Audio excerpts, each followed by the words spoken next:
Budget पेश किए जाने में अब कुछ ही दिन बाकी रह गए हैं। बजट से पहले देश के उद्योग संगठन देश में रोजगार को बढ़ावा देने के लिए एमएसएमई के लिए लोन पर ज्यादा ब्याज छूट की मांग कर रहे हैं। उद्योग संगठन का मानना है कि एमएसएमई के लिए लोन पर ब्याज की छूट ज्यादा होने से रोजगार में बढ़ोतरी हो सकेगी। लोन पर 2% ब्याज सबवेंशन स्कीम ने भारतीय एमएसएमई को सही मायनों में सहारा दिया है। एमएसएमई सेक्टर अब इस योजना को आगे बढ़ाने की मांग कर रहा है।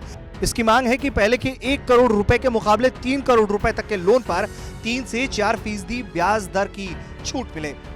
मैं चाहूँगी कि बहुत अच्छा एमएसएमई एसएमई ऑलरेडी हमारी गवर्नमेंट बहुत अच्छा कर रही है, पर मैं चाहूँगी एज एन एंटरप्रेन्योर हमें ज़्यादा से ज़्यादा सब्सिडीज़ मिले। जो हमारे साथ वर्क करते हैं एम्प्लॉयज़, उनका भी टैक्स थोड़ा फ्री हो, कि वो अपना माइंड से फ्री होके काम काज में ध्यान लगा सके, उन्हें लगे कि हमें मुनाफा हो रहा है ज़्यादा से ज़्यादा, एंड वो बहुत और भी महिलाओं को जोड़ें अपने साथ। वो तभी हो पाएगा जब हमें सब्सिडाइज मिल पाएगा। और ज़रूरी है कि हमें नॉट जस्ट सब्सिडीज मिले।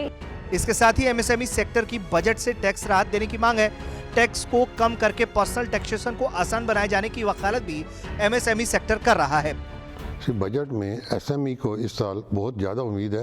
लास्ट ईयर पूरा देश कोरोना की वजह से बहुत ज़्यादा इफेक्टेड रहा। एसएमई को सबसे बुरा हाल रहा, क्योंकि एसएमई ने सबसे ज़्यादा भुगता है। उनकी industries mostly micro and small industries बंद होने के कगार पे हैं।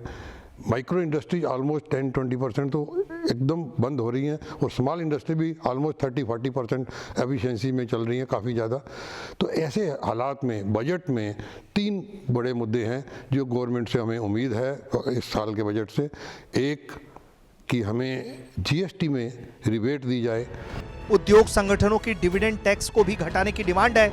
इसे 20% से घटाकर 15% किए जाने की मांग की जा रही है। एमएसएमई के लिए ब्याज सबवेंशन स्कीम का एक प्रमुख एजेंडा है उन्हें जीएसटी नेटवर्क में लाना। नई छूट से उन्हें इनडायरेक्ट टैक्स सिस्टम के दायरे में आने में मदद मिलेगी।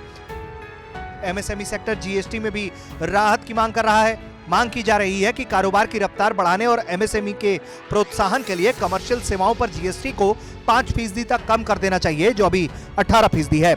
18% जीएसटी के दायरे में फिलहाल वकील, कुरियर सर्विस और मैनेजमेंट कंसल्टेंट्स हैं। इसके अलावा chartered accountants, architectures, HR, marketing, supply chain management भी इसमें शामिल है। IT infrastructure, provisioning, maintenance, repair और इंस्टॉलेशन सर्विसेज भी इसी लिस्ट में है। ऐसे में एमएसएमई सेक्टर को जीएसटी में हो सकने वाली इन संभावित कटौती से बड़ी राहत मिल सकती है। रिबेट दी जाए, और तीसरा लोन्स में एक फैसिलिटेट किया जाए।